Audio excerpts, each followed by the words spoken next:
सियासत की अपनी अपनी व्यवस्थाएं होती है।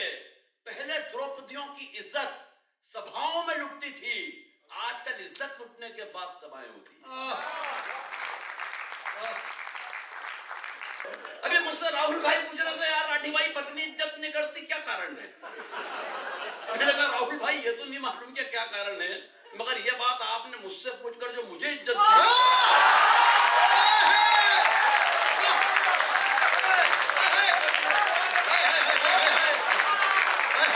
मेरी 7 पीढ़ी आपकी शुक्रगुजार है। ये बोला भाई साहब क्या आपकी भी नहीं करती? अब मैंने जो जवाब दिया है, जवाब थोड़ा सा इंटरनेशनल है, लेकिन अगर बात पहुंच गई तो अब की बार एक हाथ खामोश नहीं रहेगा, बस यहां से समझ लेना। बोले भाई साहब क्या आपकी भी नहीं करती? मैंने कहा राहुल भाई एक बात ध्यान रखना, अगर हिंदुस्तान में रुपए का मूल्य गिरता है तो उसकी गिरावट हर प्रांत में अलग अलग नहीं होती है।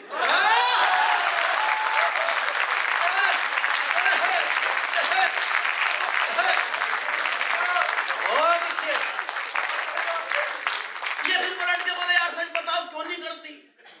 मैंने कहा एक बात ध्यान रखना राहुल भाई, जब कोई लड़की मायके से विदा होकर ससुराल आती है, अपने पिताजी को छोड़ के आती है, बदले में ससुर साहब मिलते हैं, माँ को छोड़ के आती है, बदले में सासू माँ मिलती है, बहन को छोड़ के आती है, बदले में ननद मिलती है, भाई को छोड़ के आती है, बदले में देवर मिलता है, मगर ऐसा क्या छोड़ा कि तुम और मैं पल्ले पड़े?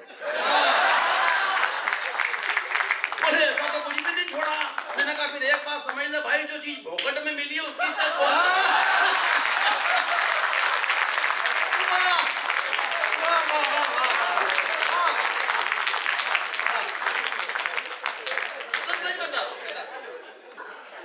मैं पत्नियों पर कविता लिखता ही नहीं, इसलिए पत्नियों पर कविता वो लिखता है जो कुंठित होता है, जिसकी अंडरस्टैंडिंग अपनी पत्नी से ठीक नहीं होती। अंडरस्टैंडिंग के मामले में मैं और मेरी पत्नी लाजवाब। क्या अंडरस्टैंडिंग है साहब हमारी?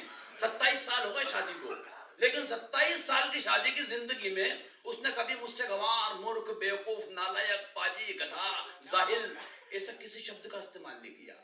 कारण अंडरस्टैंडिंग इतनी कमाल की है, इतनी कमाल की है कि बस वो नजर भर देखती है और मैं समझ जाता हूँ इनमें से क्या कह रही है।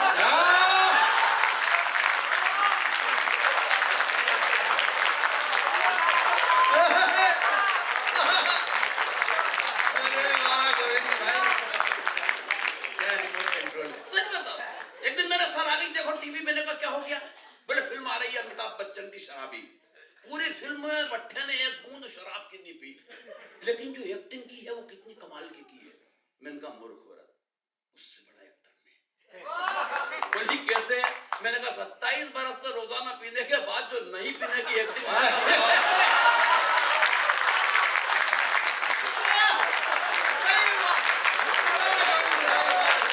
मिलके बजा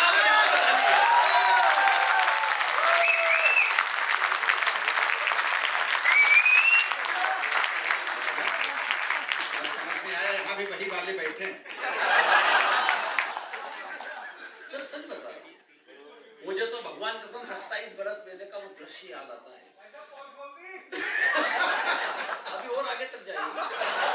27 बरस पहले का वो दृश्य याद आता है जब 7 फेरों के वक्त पंडित जी ने मुझसे कहा कि बेटा सिंदूर की डिब्बी खोलो, इसमें से एक चुटकी दो और इसकी मांग भरो।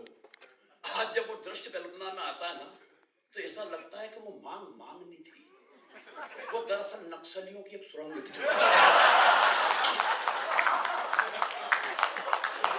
ताली तो पूरा सदन इस बात से बजाएगा कि सुरंग भी वो वाली थी जिसमें मैंने अपने हाथों से बारूद बिछाई है।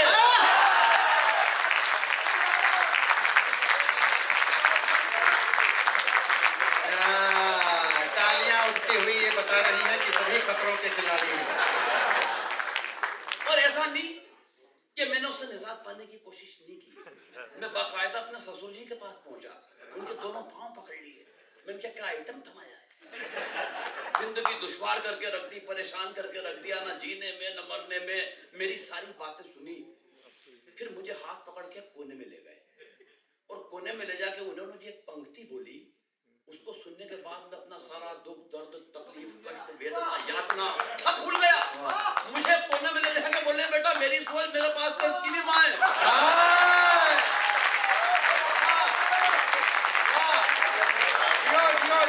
जियो जियो वाह वाह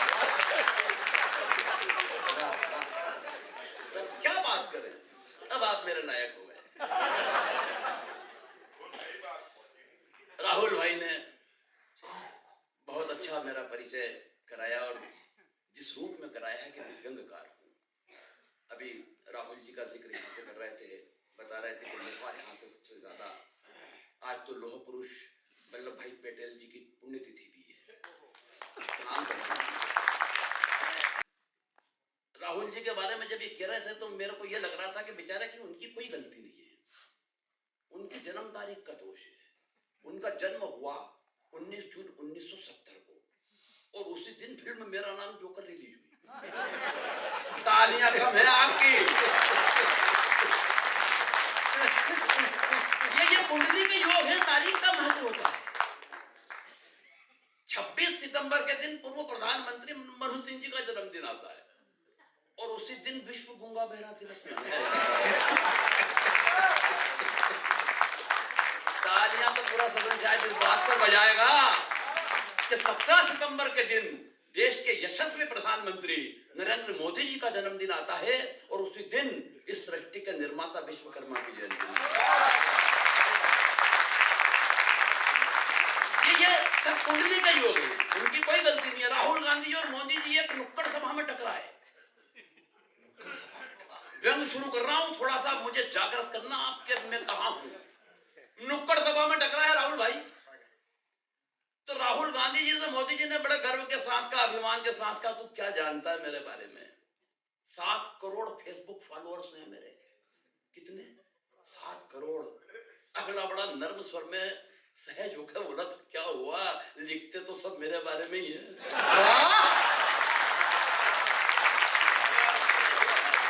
तालियां कम है थोड़ी सी।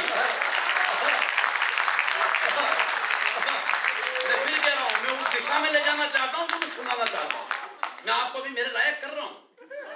हाँ, और देखो कई पार्टियां आएंगी, कई चली जाएंगी, लेकिन रहेंगी बस वो 2 ही। मैं किसी का नाम नहीं लूंगा, मैं सिर्फ इशारे में बात करूंगा। आप ये समझ लो कि 2 बिस्किट है। एक पार्टी पुरानी जो आजादी के वक्त लॉन्च की गई, यानी सबसे पुराना बिस्किट पार्ले जी, और उन्होंने दूरदर्शिता देखते हुए उसी टाइम में पप्पू का फोटो भी उसमें छाप दिया।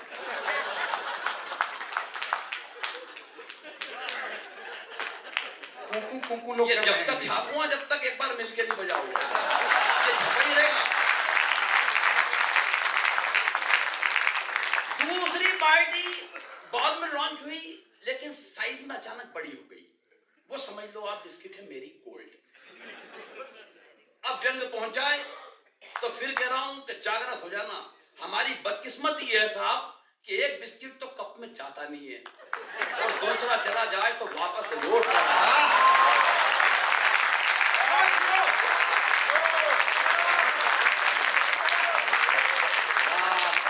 बस ये दिक्कत, और कुछ भी नहीं है। व्यंग यही व्यंग है।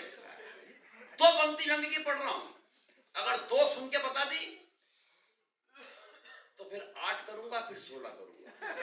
सुनिएगा, हर युग में बड़ी, हमारे, मैंने आपको बताया कि हमारे इधर बड़ी हालत खराब है। पिछले चुनाव में कहीं निपट गए, लेकिन उनकी आदतें ऐसी पड़ी हुई बेचारों की, उनकी गाड़ी से झंडे डंडे नहीं उतर रहे, जो हंडे लगे वो भी लगे हुए।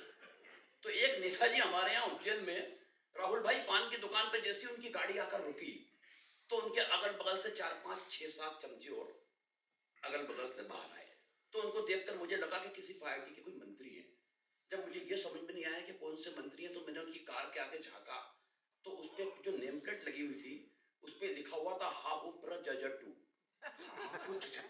मुझे ये समझ में नहीं आया कि कौन से मंत्री हैं, लेकिन एक बात समझ में आ गई कि किसी जनजाति के या अनुसूचित जनजाति के। तो मैंने उनके ड्राइवर के गले में धीरे से हाथ डाला। मैंने कहा भाई साहब ये कौन से मंत्री हैं? बोले कोई मंत्री नहीं है। मैंने कहा ये फिर हाहू प्र, बोले ये हारा हुआ प्रत्याशी है।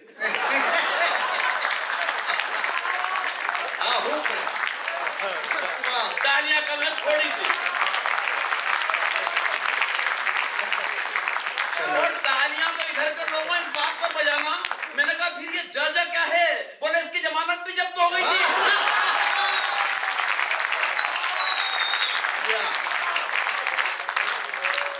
बहुत अच्छे गोविंद भाई, वाह वाह। तो हम तो ये संताप भी झेल रहे हैं सर, क्या व्यंग करें। लेकिन सुनाता हूं 2 पंक्ति, सुनना और जागृत करना कि हर युग में सियासत की अपनी अपनी व्यवस्थाएं होती है। पहुंच जाए पंक्ति तो मैं फिर कह रहा हूं कि बड़ी जवाबदारी के साथ जिस मंच पे मैं खड़ा हूं मुझे मालूम है, और जिन लोगों को बीच खड़ा हूं ये भी मुझे मालूम है। हर युग में सियासत की अपनी अपनी व्यवस्थाएं होती है। पहले द्रौपदियों की इज्जत सभाओं में लुटती थी, आजकल इज्जत लुटने के बाद सभाएं होती हैं। बस ये व्यंग, आप यहां तक पहुंचे कि मैं पहुंचा दूंगा। और एक उदाहरण बताता हूं सर। एक पेड़ पे उल्लू बहुत बैठते थे, पेड़ परेशान उल्लुओं से। एक दिन वो पेड़ कट गया तो पेड़ बड़ा खुश हुआ कि चलो उल्लुओं से छुटकारा मिला। बाद में उस कटे हुए पेड़ की जो लकड़ियां थी उसकी संसद भवन की कुर्सियां बना दी।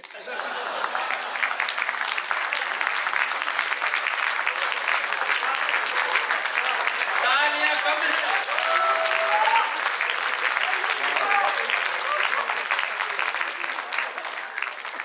ये देश की विसंगतियां हैं।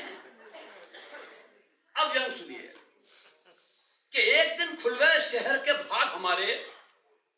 एक मंत्री जी शमशान घाट के उद्घाटन के लिए पधारे। और दूसरी पंक्ति पकड़ लेना, व्यंग की यात्रा हो जाएगी। मैं फिर कह रहा हूं कि मैं आपके बीच में पढ़ रहा हूं।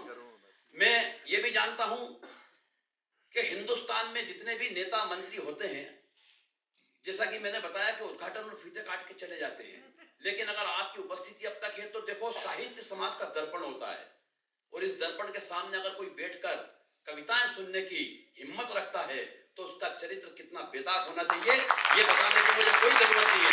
एक बार आपके लिए तालियां बजा करो।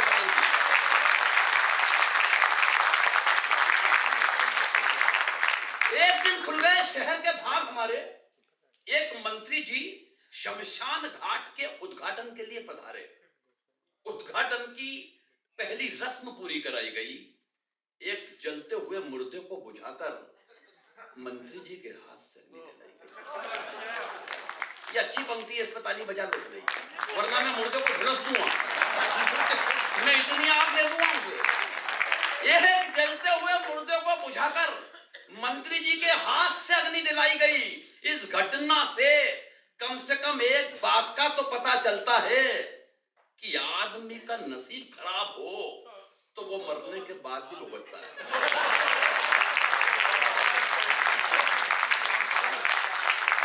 आदमी का नसीब खराब हो तो वो मरने के बाद भी भुगतता है। पंडित जी ने कहा, श्रीमान कृपया क्या इस दिशा में आकर अग्नि दिखाएंगे? और व्यंग की एक पंक्ति आपके हवाले कर रहा हूं, ये नहीं कहूंगा कि ताली बजाना, एक दावे के साथ पढ़ रहा हूं कि ताली रोक के बताना। एक हाथ से दूसरे हाथ को पकड़ लेना कि न बजे, लेकिन अगर दूसरा हाथ पहले हाथ से हाथ छुड़ा ले तो आसमान भर इस पूरे कवि सम्मेलन में जितनी ना बजी उतनी एक साथ बजा लेना। और गोविंद राठी जिंदगी की सर्वश्रेष्ठ पंक्ति आपके हवाले कर रहा है व्यंग की। पंडित जी ने कहा, श्रीमान कृपया क्या इस दिशा में आकर अग्नि दिखाएंगे? मंत्री जी भन्ना कर बोले, आप कहां और कैसे लगानी है मुझे क्या आप समझाएंगे?